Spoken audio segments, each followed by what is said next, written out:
Bonjour à tous et bienvenue dans ce nouvel épisode des Digital Download. Oops, sorry. Good afternoon, good morning, good day, wherever you may be joining us from. Welcome to another edition of the Digital Download, the longest running weekly business talk show on LinkedIn Live, now globally syndicated on TuneIn Radio through IBGR, the world's #1 business talk, news and strategy radio network. This week on the Digital Download, we are calling out the biggest budget hypocrisy in modern business. Everywhere we look, budgets are being cut, marketing, pay freezes, headcount, the pressure is everywhere. Except in one place, AI. Everyone suddenly has a budget for artificial intelligence. The problem? Most of it is just AI washing. Companies are implementing basic customer service bots and summarizers just to accelerate their cost cutting. But incremental savings aren't a growth strategy. There is another way, a way that unlocks limitless opportunity. We're going to have a discussion about that today. But before we go into the discussion, let's go around the set and introduce everyone. Ellen, do you want to, and by the way, while we do that, why don't you in the audience reach out to a friend, ping them and have them join us? As you know, audience participation is highly encouraged. Ellen, do you want to kick us off, please? Yes, thanks very much, Bertrand. I'm Helen McKenzie, a proud associate of DLA Ignite, and I suspect soon to be a proud associate of Aspertillo Soup as well. Football's not coming home, but as Bertrand said, we may be battling it out tomorrow night for third place. But what's not in third place is this one. But what is not in third place is that whole discussion about AI. I've had calls this week where it's been mentioned, so it's on everybody's lips. So really looking forward to the discussion today. Excellent. Well, thank you very much, Ellen. Adam. Hi, everybody. I'm Adam Gray. I'm co-founder of Aspertillo, and this idea that we'll just stick an AI badge on it and everything will be okay is rather naive. I think, we've been there before with many new technologies that have promised to revolutionize everything. And I think that people need to think very carefully about how they're implementing AI, and are they actually implementing AI, or are they just playing around at the fringes? Mm-hmm. Good question. I'm sure we'll have plenty of time to discuss this. Tim. Thank you. Welcome, everybody. Thank you for tuning in. My name is Tim Hughes. I'm the CEO and co-founder of Aspertillo.ai. I'm also famous for writing the book Social Selling and Influence, using social media for cold outreach and new business sales. She's carried the book over your shoulder. Yes, over my shoulder, yeah. And it's interesting. I've been doing a lot of research recently. You may know, or maybe you don't know, that we released a new product recently called Aspertillo.ai. And it's been interesting talking to people saying, are you using AI? And a lot of people are saying, well, I always get a standard stock answer. There seems to be some stock answer that everybody is downloading off the internet, which is, of course we are. And what that often is what we've got is an AI front end to our CRM system. So we're able to write natural language commands to CRM, which isn't exactly AI, from my opinion. For me, I kind of feel it's more AI washing than AI itself. But welcome, everybody, and thank you, Bertrand, for another interesting episode. Thank you so much. And myself, Bertrand Godillot, I am the founder and managing partner of Odysseus & Co. and a co-founder of Aspertillo.ai. Let's start with a foundational question, because you've started to uncover that a little bit, Tim. But how would you define AI washing, and what is the biggest red flag that a company is doing it? Who wants to take that one? Well, I'm happy to start. Go for it. I think that one of the things that we see when we look at, particularly across the SaaS world, is that product X now available with AI, and there is an element of AI involved in all of these things. Of course there is, and that's trying to bridge the gap between, if it is a CRM system, as Tim suggested, if it is a CRM system, which is incredibly clunky and awkward and time consuming and unnatural to use, you've now got an interface which makes it easier to use. But that's not AI. That's like saying I'm going to put, faster tires on my car and turn it into a racing car. Well, actually, it doesn't turn it into a racing car. It turns it into a car with faster tires on it. And I think a lot of this, the AI labels that are placed on things are placed on those things in order to access that, as you said, Bertrand, at the very beginning, the fact that there are no budget cuts really when AI is involved, because every organization is looking for that magic sauce that they can sprinkle on what it is they're doing to make it more profitable, more effective, whatever. But I think that this, we're going to stick with the same CRM that we know, or we're going to stick with the same email marketing software that we know, or we're going to stick to the same processes and have an AI agent for them. It's just wrapping something in a shiny new shell, rather than fundamentally asking the question, is this effective? And I think we all know from experience that 9 times out of 10, when we go to a website, we are not looking to contact and engage with the AI agent on the website, even if in some cases they're quite good. What we're looking for is the phone number to find a person that we can have a conversation with. And I think that the idea that we can remove people from this equation, and AI is good enough because it saves money, fundamentally doesn't put the customer front and center of what it is that organizations should be trying to do. And I think I wanted to come in here about the sort of the phrase washing, because it sort of came in, greenwashing and that sort of terminology. And when you think about that, I always think about the so what question, which is so what? I'm using AI, so what? If it's an efficiency thing, so if it's that's a bit of stubble you've got there, Bertrand. He's actually got sandpaper that he's using to make his face. It is extremely hot here. That's why. So if you're using AI for efficiency, so what? So it makes us faster. Fair enough. I can learn how to cut and paste using Control and X and Control and V, or and that will make me faster. It doesn't make me more effective. It's just an efficiency question. And really, the washing comes where you're just focusing on efficiency, I think, because doing things faster just feels to me like, I don't have a paper ledger that I do the accounts in anymore. I use a financial system to do that.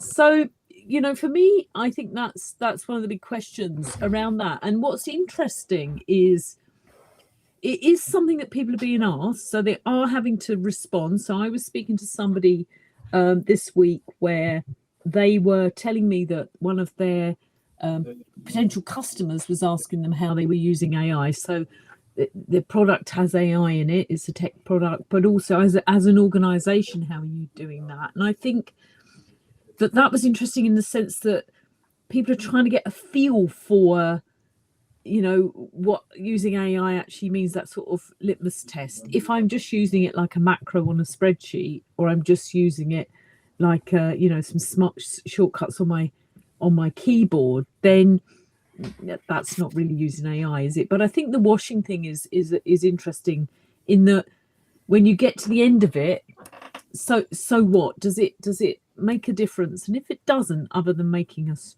faster, then it isn't really having an impact. So that's where I think washing is. It's getting out the line's not quicker than than doing something transformative in getting my clothes clean. How about that?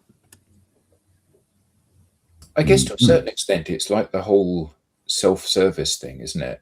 You know, when you go to the supermarket, you've got a choice of going to a checkout, which has got somebody working there, or going to the self-service part where you are doing the checkout assistant's job and the company is benefiting rather than you from that.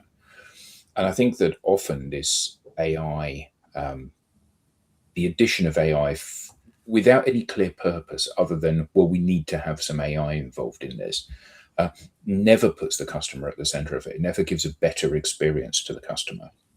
It never, as Bertrand said, it's a cost-cutting exercise rather than a value-increasing exercise. And I think that doesn't mean that AI can't be the value-increasing exercise. But when you make it the interface, you know, at the end of the day, the old saying, people buy people, you know, absolutely, that's the interaction between me, the seller, and you, the buyer, or me, the buyer, and you, the seller, absolutely needs to be human to human. The bit that comes before that is the bit that doesn't need to be human to human. Okay, great. That was a good starting point. Is there any magic in AI? You know, because is it going to be the you know, because there's a lot of we all know that our dream is to do nothing. So is that the promise? No. Yeah, no, no. No. You don't think so? I don't think so. I think that, you know, from my point of view, the objective, I mean, you know, whether my life goal is to sit sipping a cocktail looking at the sunset for the rest of my life, it feels very much like that. On the Isle of Lewis? Or not. Well, if we still get sunsets, yes. But you know, that feels like that film WALL-E, where all the humans are sort of sat in the. Where's Wally? Where, you know, yeah, is it Where's Wally or Wally anyway? Where he's not Where's Wally. That's in a picture, and you've got to find him. He's like a little robot, and all the humans are sort of laid there being fed through a straw. That's not my objective. You know, the thing that gives me the biggest reward in life is human relationships. I mean, this is one example of it. Having a blether with you three about AI washing and you know, bottom line and AI is interesting, and conversations with people who may or may not buy from me are the other bit that, you know, as Adam references. So I think that there's something around how it transforms experience. So that's where I would say AI is making a difference, where it transforms the experience. Now that might be around effectiveness, back to my effectiveness, in that it makes what we do more effective. It changes how we make a difference, or how my product makes a difference, or how my service makes a difference. I think that's where I would pitch it. And that, you know, when I think about a procurement technology solution, so spend analytics, let's pick that. So huge amounts of data where it's analysed to produce insight. Now, the way AI helps with that is to make the process of going through all that data, understanding what's in it, and helping to taxonomize it and to make it into data that humans can interpret is part of what it does. So in a sense, AI makes it faster, but the speed is what makes the difference. You know, having to wait 4 months for people to go through loads of invoices means the impact of what you can do, the so what bit, is less because you're out of date. So I don't know. I'm sort of going all over the place here, but I think that you know, that's where I think that it's the objective isn't for there to be no humans, because actually if there's no humans, then there's no why are we trading with each other? What, just to put figures on a balance sheet? You know, human beings are why everything gets done, aren't they? If there's no human beings, there's no reason to do anything. I think the other thing is that AI is incredibly powerful to enable people to do things that they otherwise haven't had time to do or the knowledge to do. Mm-hmm. So let's assume that you start a weaving business in the Isle of Lewis to make use of the wool of your sheep, and you think to yourself, I need to build a website for this, and I don't know how to build a website, and it's a new business, so I can't afford to pay somebody to build a website for me. So I'm going to buy a book on building a website, and then I'm going to spend weeks learning how to build a basic website and then upload that website. Now you get the opportunity to get AI to take that away from you. And is it going to be the best possible website? Well, probably not. However, the difference is that you have a website rather than not having a website. And I think that it has a great power to be able to enable you to do things and to learn things. So we said about summarizing, if you are going for a job interview and you want to go to a particular, you're talking about going to a particular organization, it enables you to do some research effectively and quickly on that organization.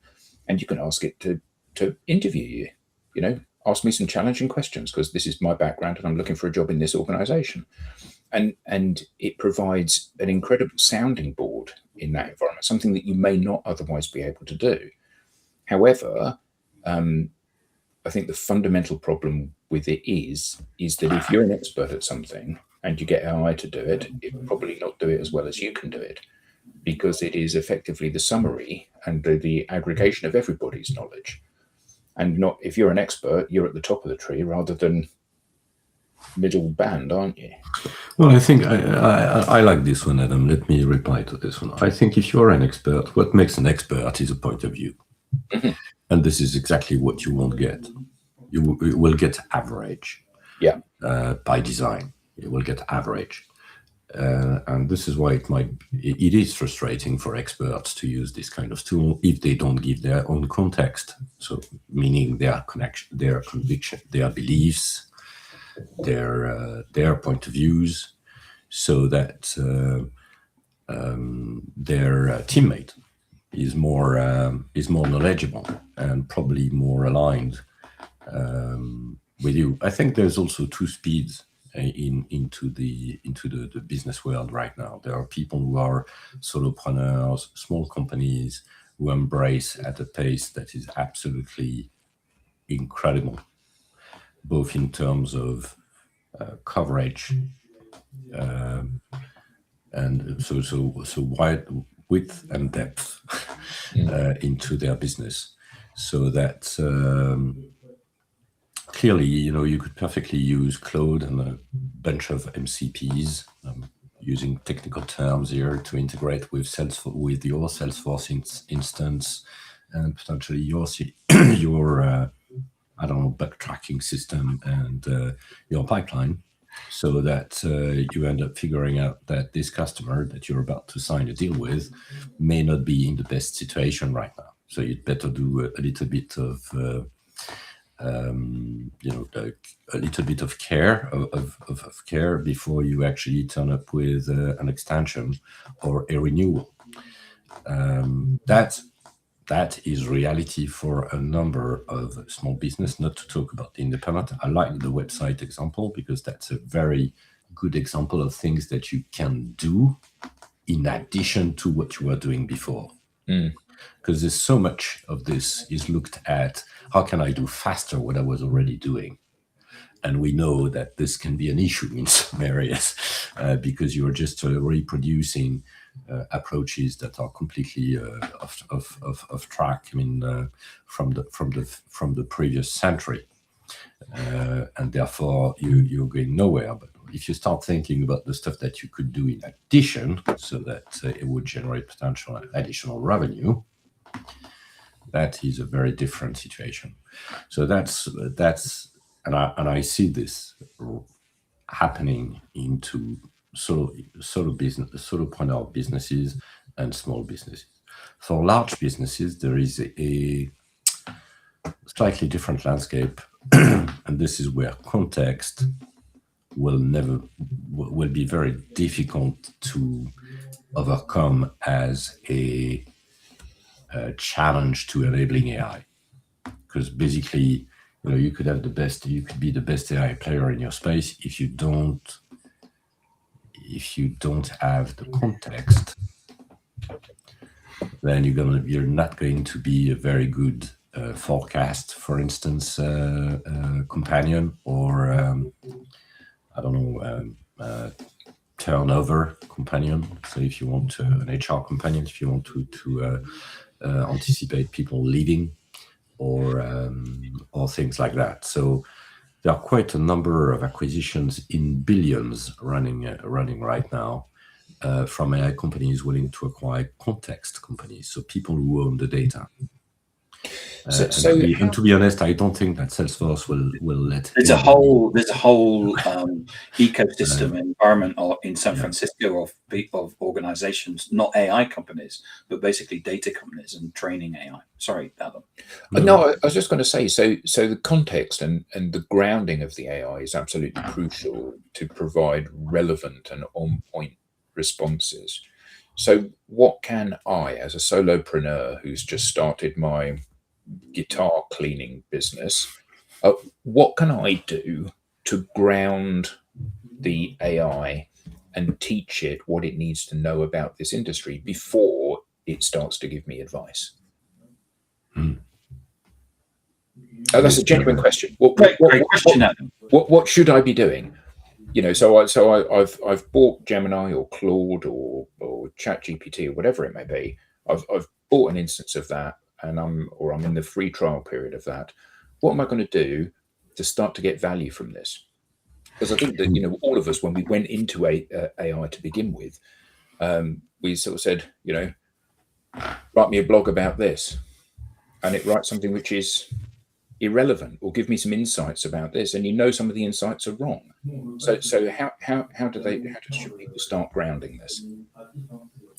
Pretty simple answer from my perspective. It's an HR onboarding process. So when you hire someone new into your organization, you start by explaining what is it that you are selling, what is your added value, what are your value propositions, therefore who these value propositions are supposed to resonate with. So that gives you a number of ideal customer profiles.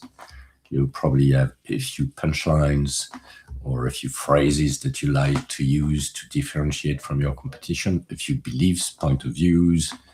And this is something that you need to onboard anyone joining your organization. And I think it goes exactly the same way for any AI teammate. And this is not about prompting. No. Enough of free prompts and stuff like that. Well, prompting is kind of mainstream right now, so there's no point discussing this. Although there are still lots of people trying to sell prompts. While the actual ground is in engineering, is in context engineering, whether you are coding or whether you are writing blogs. Well, it's funny, isn't it? Because even a year ago, the word on the street was that the next big job was going to be a prompt engineer. And, for the next decade, prompt engineer is going to be the most sought after person. And now, a year down the road, it's like, no, it's not the way to a penny. Yeah. But still, we see a huge number of people that say, my secrets to whatever it may be, all you need to do is write prompt in the as a comment, and I'll DM you. It's quaint, isn't it? It's quaint. It's lovely. Yeah, it's a bit like wearing a top hat, and Yeah, and it's even Victorian, isn't it? Mm. Napoleon Bertrand. So one of the things that we were going to talk about was this idea of an AI teammate. So Bertrand, you're the expert on this. What is an AI teammate? It's a phrase that we hear quite a lot. And so what is an AI teammate as opposed to I've just signed up for ChatGPT? Well, that's probably the next the next level, which is someone who's someone. I just said it. So it is an addition to your team. And I would actually say that now we've reached the point where you would actually add a team manager of teammates, because this is where we are right now. Whether you use embedded solutions at Anthropic or any other vendor, or if you make up your mind and decide to use, I don't know, OpenClaw, Hermes Agent, or whatever as the core technology.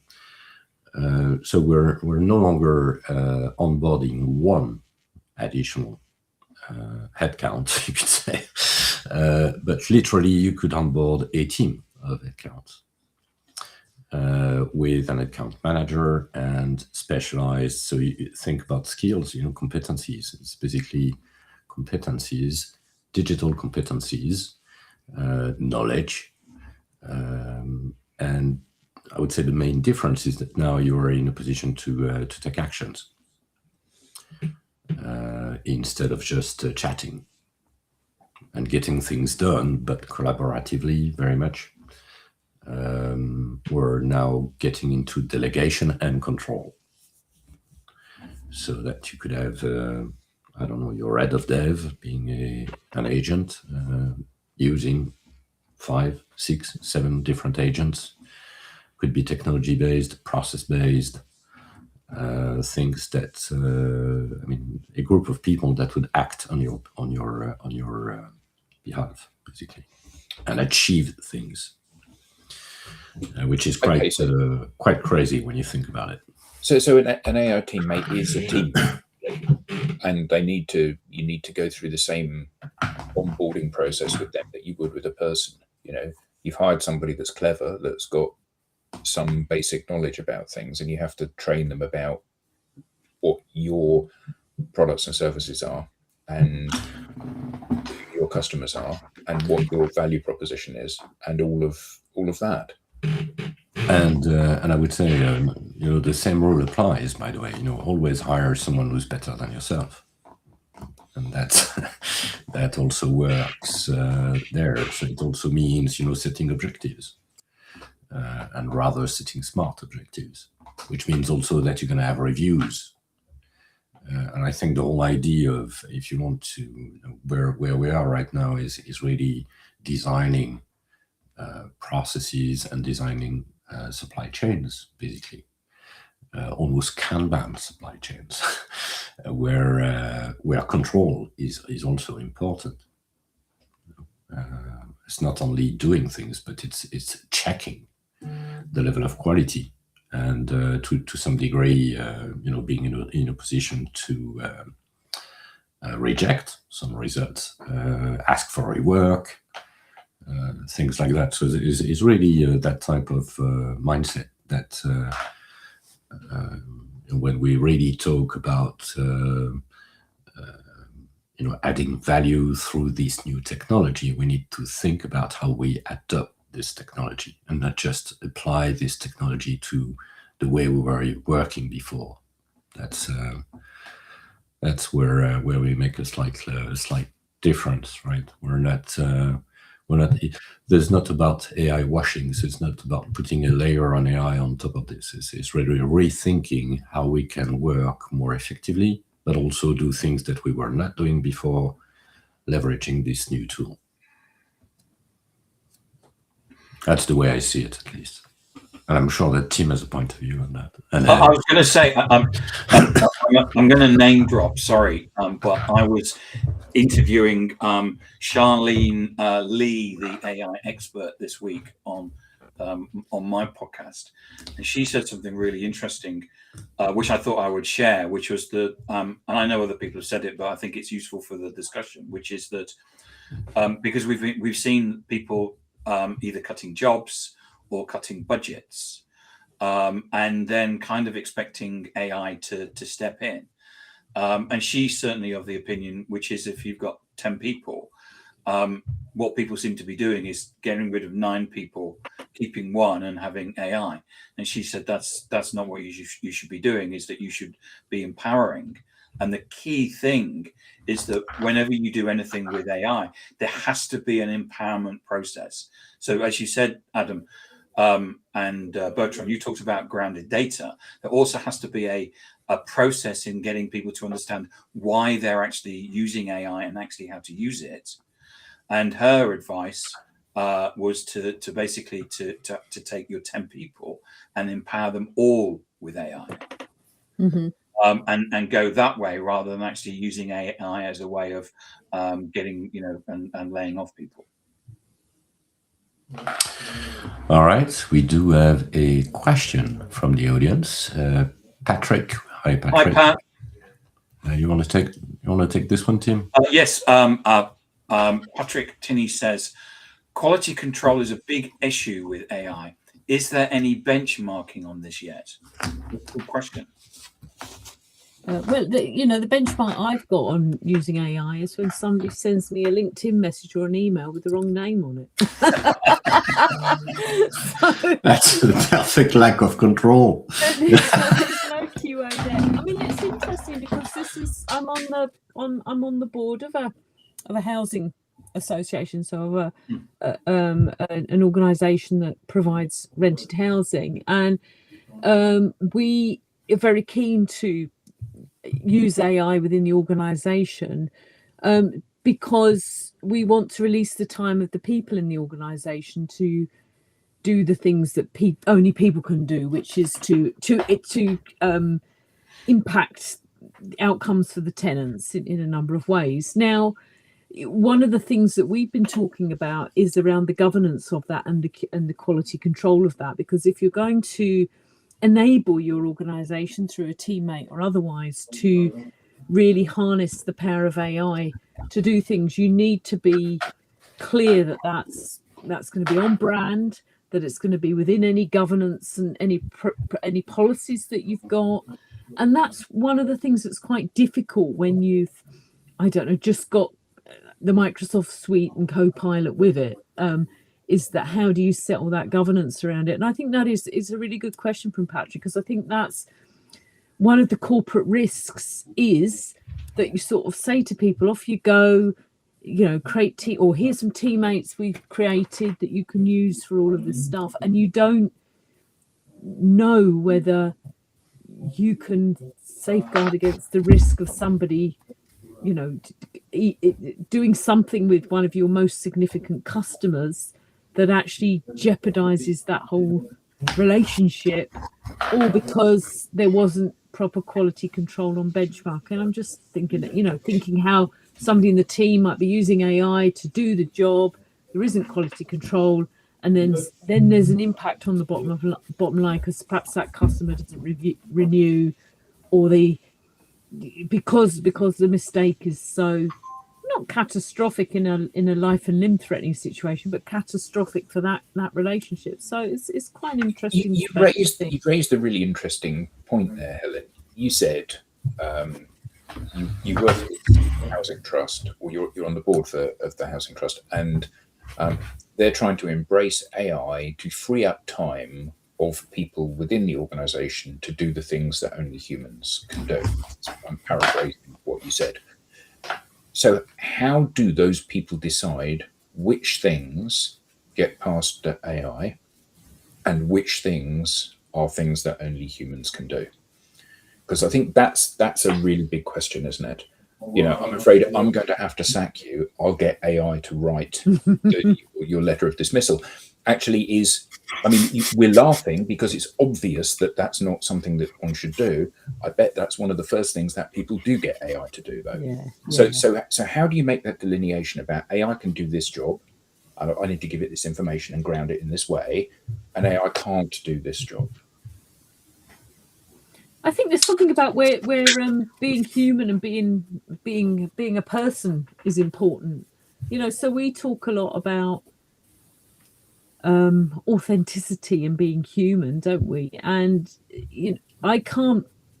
I'm having a conversation with somebody. AI can't do. Well, it can if it's on a WhatsApp group. That could be AI. I mean, we've all, or perhaps it's just me, but we've all stumbled into a rather long conversation when you realise you're talking to a bot, But I think, so for the housing association's point of view, it's about, where human relationships are going to impact the effect for the tenants. So that might be, providing support in a particularly difficult time. It might be helping somebody find solutions.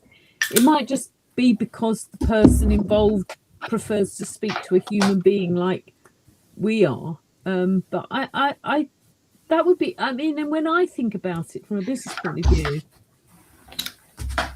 I think about competitive advantage. Where is it that having humans involved, either for innovation ideas or for that actually enhance the process because humans are involved, does that give you a competitive advantage over somebody else? Is that helping you to stay ahead? Is that helping you to retain customers? I don't know. These are the sorts of things that I think of where people people make a difference, and make a difference in terms of bottom line, and keeping the lights on, keeping the money coming in. I think that's. I mean, you said it. From my perspective, it's different. Where do you make a difference? So, is this not working if you are not involved? I think it's probably the best way to look at this, because everything else then is a candidate for being endorsed by one of your teammates. And when it comes to quality control, because I just wanted to circle back on this one, very simple example: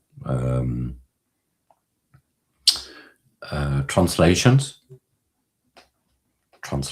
internet localization of content is a good example where you could put two LLMs working not against each other, but one translating, the other one checking the translation. That is very efficient, actually, because then that increases the quality of the overall output, basically. So Pat's come back and said on that, following his question, quality control is a big issue with AI. Is there any benchmarking on this? He said, I read something recently that many companies are not seeing the investment working out. One example was that a company only made 17% on investment of each dollar they spent. I wonder if some companies are not fit for AI. I think I read the same article, actually, Pat. And I think what we're all seeing as a group is that people are investing AI and they're not necessarily seeing a return on it. There's a lot of hype about it, and people are not getting the return. And I think what's happening is that senior people in organizations, when they see figures like that, when if you're paying out money out of your own pocket to empower people with AI and you're not seeing return. But isn't the danger that empowering people is not the answer? It's teaching people is the answer. And I think that, I'm sure that is the case, that 17 cents on the dollar in terms of a return is not uncommon. But ultimately, the mistake, and we all believe very strongly in planning and understanding, I'm going to do this activity and I'm hoping it's going to deliver this benefit. And I think that there's a huge amount of, well, we'll just throw a bucket of AI on that and it'll solve the problem, which is ludicrous to assume that. And maybe the other issue is that you've been doing stuff a certain way, Tim, for 30 years. And then all of a sudden I say, here's a Claude license, away you go, mate. And you go away, and then 2 weeks later, I come back and say, how's that working out for you? And you say, well, I've only had time to switch it on for half an hour because I've been really busy doing other stuff.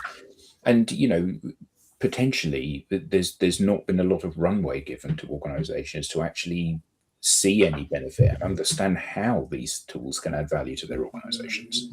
I think that's where I don't think everybody in the organization needs to be able to do that, though. I think there's, my experience of people is that some people are just content to get on with it within the guardrails that management have have said that they can do things. You have some team members that are really keen on stuff and want to find out and learn and try and do.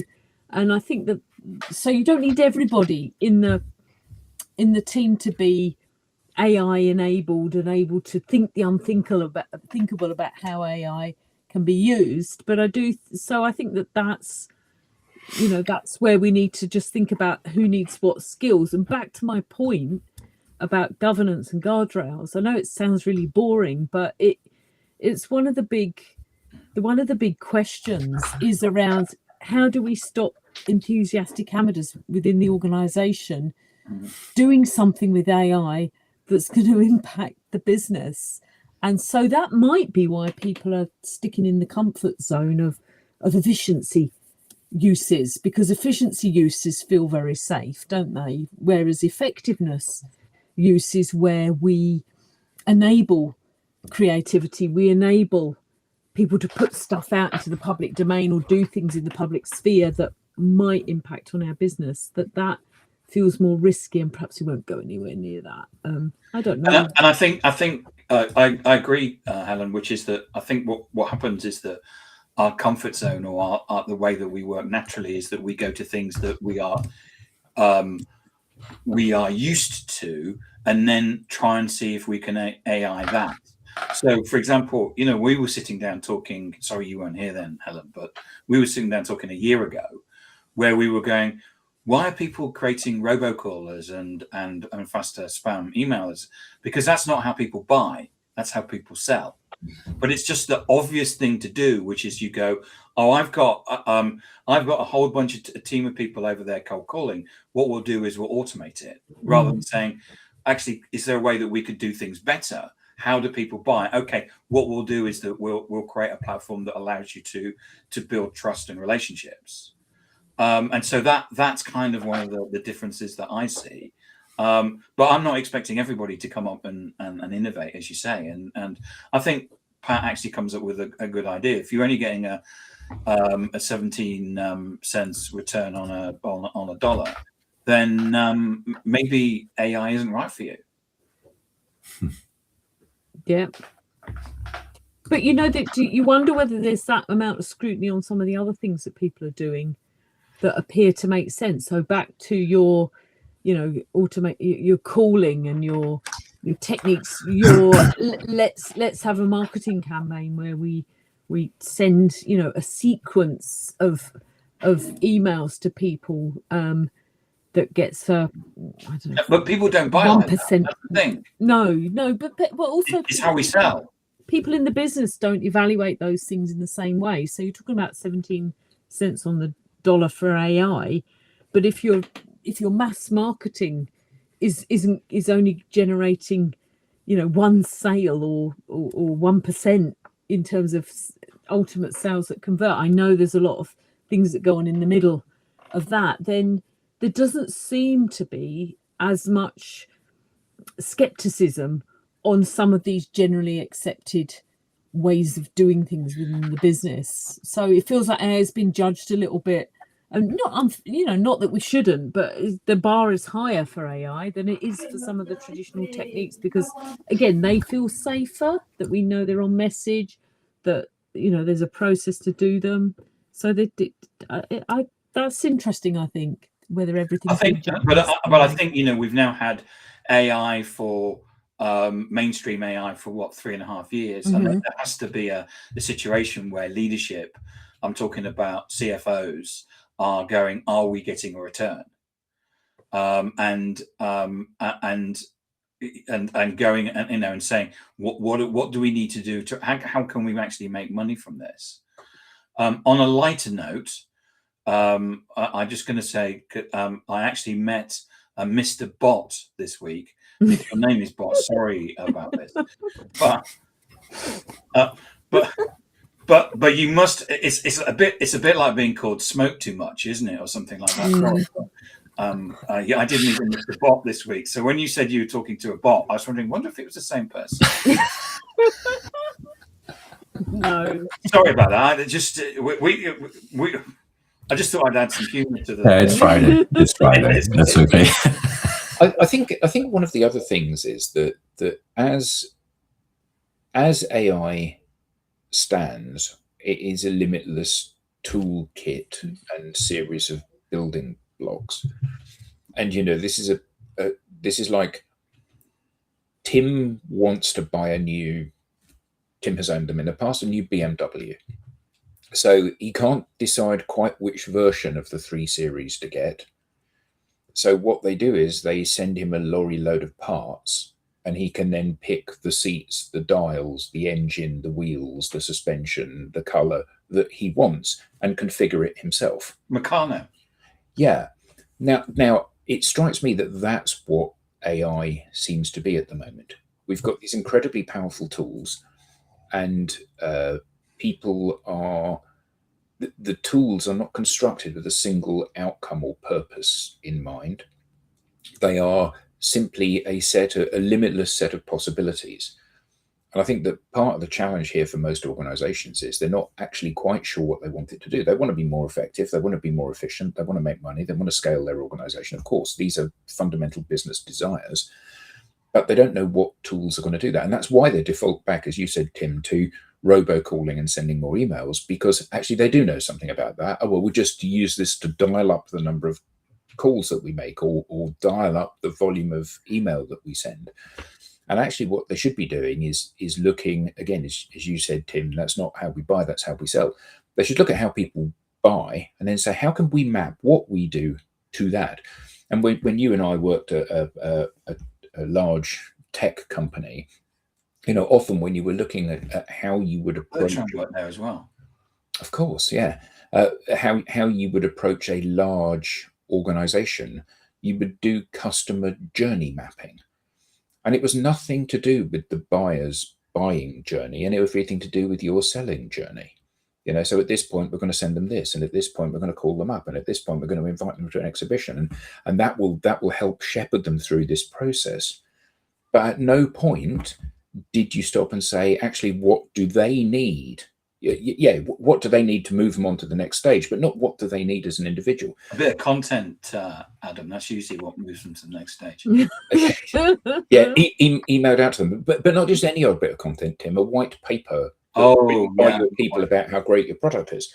Yeah, but this table would be wobbly without white papers. but the irony is that we've now got an incredible set of tools, but we don't know what to do with this set of tools. Oh, God. Well, that creates opportunity for people who are have the framework within their organization. I've definitely got the governance hat on today, but they have the framework in the organization to empower the people in the organization to be creative, to be human, to go forward with things that are actually going to make a difference. And if I was in one of the roles where I was a senior leader where I was in the past, I'd be asking the so what question every day to all of the ideas that people were coming up with. And so what, how does that affect what we're here to do? And from the point of view of my role just now, which is to have more conversations with people, to hopefully transform the way they get conversations by using some of the approaches that we deploy. Actually, if it's not going to do that, what am I doing? So what? So I think I don't know. Have you seen Pat's question? Where are we? Is AI more important in creating empirical data, or is it more impactful on creativity? You see, I think I'm in from my point of view, Patrick, I'm in if AI enables the creative part of my brain to be creative, I'm a great one for, not having anything in my head and writing it down and reminding myself, and not, trying to leave the space in my brain to be creative. Then I think the more AI can provide the space for people to be creative, I think that's where it could be really important. you know, just as having a Hoover to vacuum up bits off the floor means it takes less time, which means you've got more time to be more creative than when my poor granny was on her hands and knees with a stiff brush. But I think the problem, though, is that not many tech vendors are building Hoovers. You know, Tim said Meccano. They're offering Meccano kits. And I think that part of the problem is when you are offered a Meccano kit and it says, you know, there's a carpet washing machine that you can build from this, or a Hoover that you can build from this, or an air purifier you can build from this, or you become lost. And what I see either tech vendors producing having AI bolt-ons to dubiously effective products that are currently being made, and it streamlines a process that doesn't work, and we mentioned that, or a whole universe of possibilities. You know, so you sign up for Claude, and well, you can build anything you want. But that actually doesn't help me. What I need is for you to build me something and for me to say, that solves a problem I have, or it doesn't, in which case I won't buy it. But if it does, it works. It doesn't need for me to build it. And there seems to be very little of that out there at the moment. Do you think it's a bit like, it feels to me like, you know, when the solar system formed and all the gases were starting to coalesce, that actually you've got all of those building blocks in AI, but as the market starts to work out, you know, what the best use case of it all is, then it will start to solidify into things. And as you say, I mean, I had a license to do stuff on WordPress once, but I never built a website with it, because why would I? Somebody else I knew could do it a lot better and quicker than me. I just got them to do it. So it could be that we're just in that place where everything's flowing around, and actually as it coalesces, as it coalesces, sorry viewers, that was Tim in the private chat being cheeky, but as it starts to coalesce, then actually the use case isn't that we all just have access to the blank sheet. The use case is that, a bit like the App Store and being able to build things to put on an iPhone, actually that's where we end up with lots and lots of apps rather than the ability to build stuff on the iPhone in the first place. Yes, but they are integrated. I think that, you know, going back to, I think there is really a big push right now on integration. So there's this idea that at the end of the day, we almost no longer need a user interface, and things happen. And Johnny, I released his speaker this week, didn't he?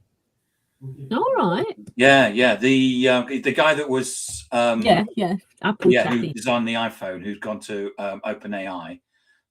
It was in the same week that OpenAI, that Apple are suing OpenAI because they've taken 400 of their phone engineers. There's no correlation between the two, honest.